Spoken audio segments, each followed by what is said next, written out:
Doctor Who Halloween Party.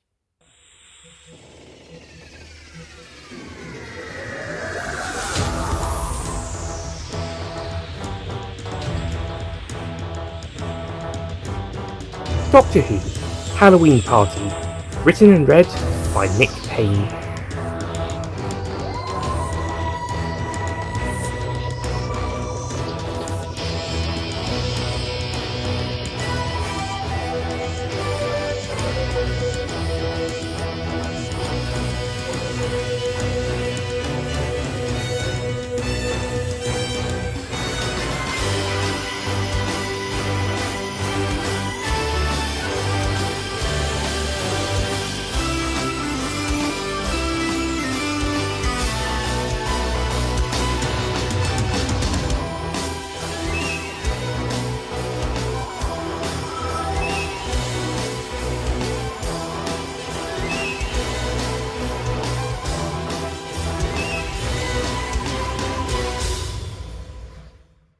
It can be said for all of the Doctors of the Ultimate Universe that they each had their own quirky traits about them. Some of these traits would be shared between multiple incarnations, whilst others were limited to only a few.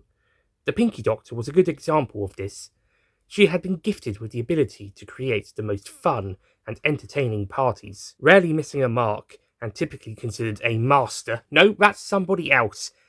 We're the Doctors, the Ultimate Doctor reminds the narrator. In her craft, whenever a celebration was required, Pinky was asked by her fellow Doctors to draft up a good time.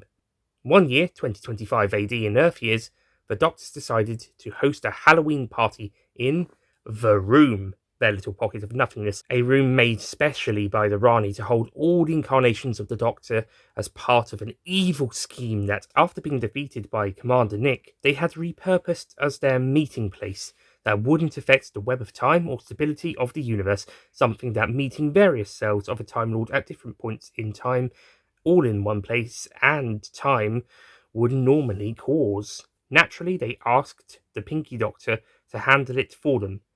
Pinky was of course thrilled and ecstatic to handle it. She got to work decorating the room with Halloween decorations, monster statues in costumes, food and drink, games, music, and sound effects. The party would be in full swing soon enough. There was one problem though. Thing was that whilst Pinky was setting up her party in the room, all of the other Doctors teamed up to face the Rani again after she escaped from her prison on Gallifrey. Despite the combined efforts of 16 out of 17 Doctors, the Rani escaped. Curse you, Doctor Who! When she did, she sabotaged her pocket room to be unbalanced during multi-Doctor adventures. This is gonna take some time to fix, muttered the possible Doctor. Well, they could probably do it. Still very annoying.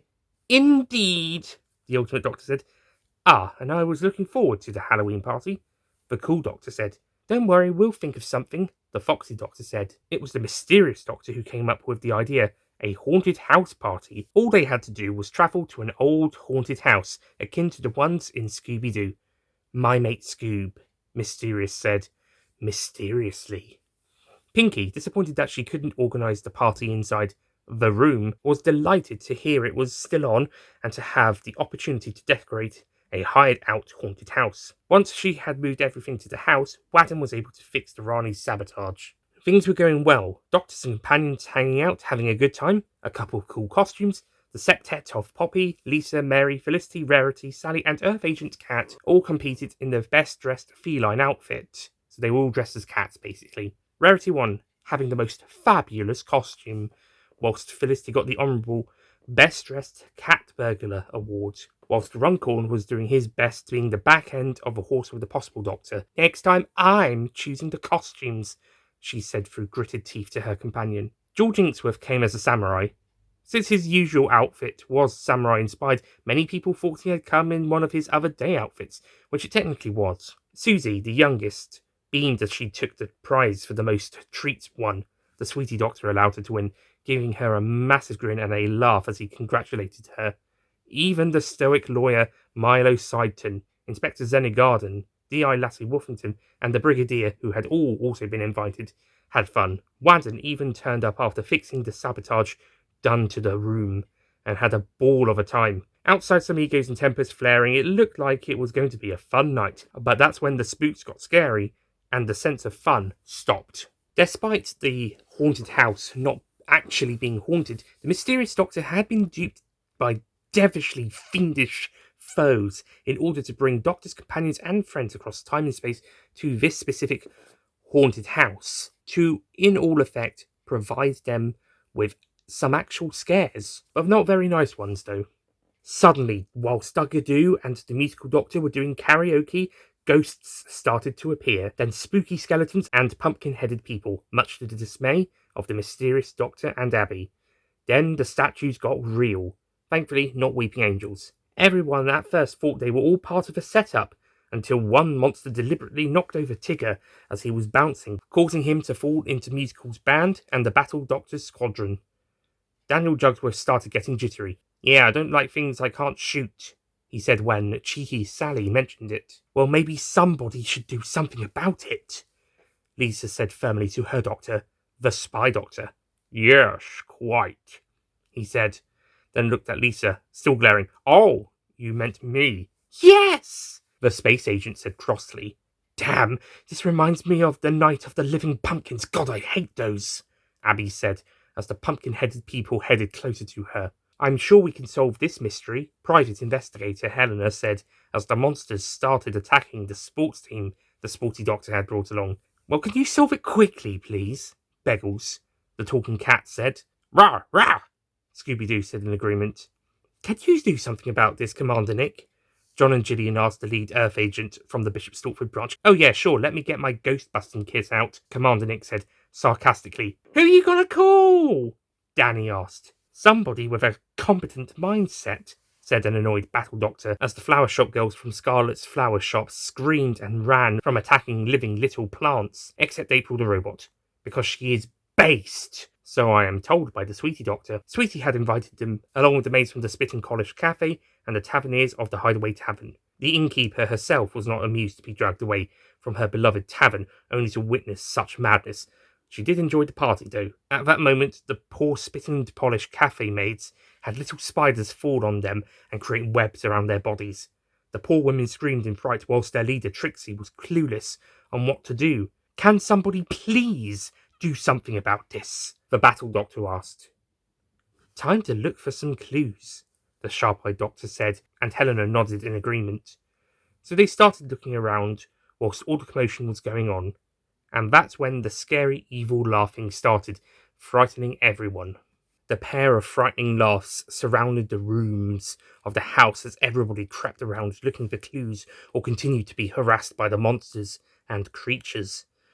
The laughter sparked terror into the hearts of everyone, yet something felt familiar, as if the doctors and some of the companions and friends recognized them.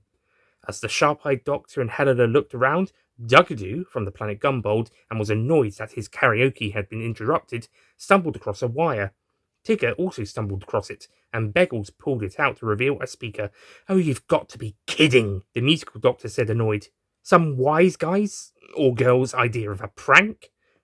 As much as I love Prank Patrol, even this is going too far," the cool doctor said. "And it's been done so mysteriously," the mysterious doctor said, causing the other 16 doctors to groan. "Weren't some of them real, though?" Mary asked as a flying knife flew right in front of her face. "Seems like a mix of technology and prankster vibes are at play here," the Diamond Doctor said as a statue narrowly avoided hitting her as it fell behind her.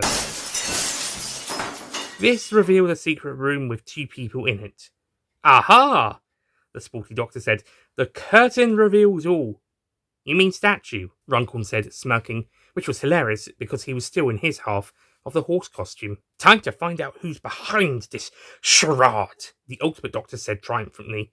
"The masterminds really are," he added, as the culprits revealed themselves to be, "It's the theatrical master and the Camp Rani." Everybody shouted in unison and in shock. "Again!" "That's right, Doctor Who's," the Camp Rani said. "You see, after I escaped, I teamed up with the theatrical master to teach you all a lesson." "Rude," the fantastic doctor said. Poppy nodding alongside him. So using technology and alien creatures, we were able to recreate a haunted house and scare the bejeebies out of you. The theatrical master said. Oh, how original, the earliest doctor commented.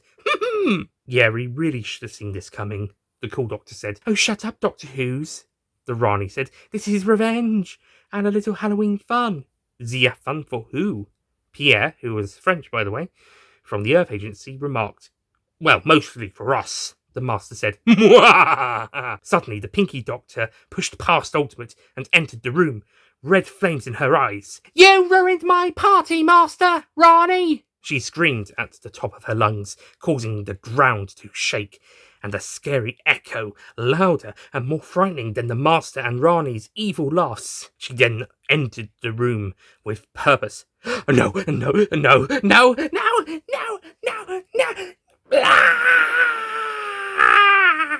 The Master screamed. Please, Doctor Who, have mercy, the Rani begged. And that's when the screams, those dreadful screams of the Master and the Rani, came. Let's leave them to it, the Ultimate Doctor said as everybody scurried away to clean up the mess and contact the Celestial Intervention Agency, Gallifrey's CIA. Once everything was cleared up and packed away, and the Master and Rani's things were confiscated by the Space and Earth Agencies, and both villainous Time Lords were in Gallifrey and CIA custody, it was time for everybody to leave. Despite all that had gone down, everyone still had a good time. The Sweetie Doctor said he'd drop off the hideaway taverners, spit and polish cafe maids, and flower shop girls off home whilst the other doctors assisted with the CIA or helped their other friends get home. Abby still flinched at the sight of a pumpkin with a face carved in it, but somehow felt a lot better when one was kicked by Sporty and gunk went everywhere. Everyone else was not happy, as now they had to clean this mess up too. God damn it, Sporty, Diamond said. Pinky, still fuming, said that she needed to go to the Eye of Orion for a few days before bonfire night celebrations could happen. This was completely understandable, and everybody wished her the best of luck and to have a good few days off. Mysterious then found out that she had gotten a full refund on the house hire due to the sabotage by the Master and the Rani. Fortunately, they were able to clear Sporty's pumpkin inside mess quickly shortly after. Mysterious gave her refund money to Wadden as thanks for fixing the room. Wadden thanked her and returned to Gallifrey. As most of the doctors went their separate ways, others went to the room to make sure it was all fine. It was, and they were all happy with it, so they then moved on. Time to continue with their travels in time and space, or whatever they did with their lives when not doing that. One thing they could all agree on for certain was that this Halloween was one to remember. For all of them, the end.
Don't forget to click below to subscribe to the official Nicholas Payne audio YouTube channel.